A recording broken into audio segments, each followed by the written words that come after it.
Welcome to the GstarCAD Activation Tutorial, USB Dongle License, Activation at Startup. When you launch GstarCAD for the first time, the activation window will appear.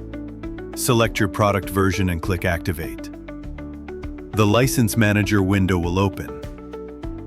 Select USB Dongle option.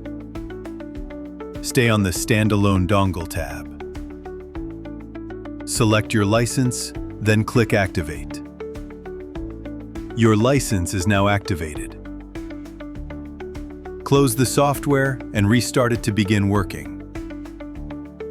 Activation via Help menu. Open GstarCAD. Click the Help tab and select Register.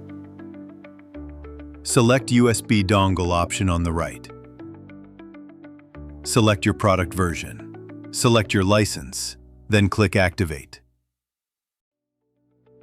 Your license is now activated.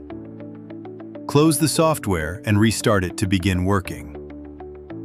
How to update your USB license and how to unbind the license.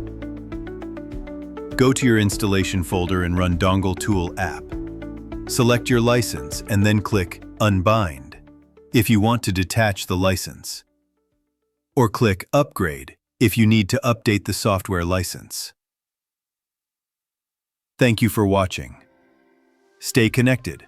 Follow us and explore more at www.gstarcad.uk.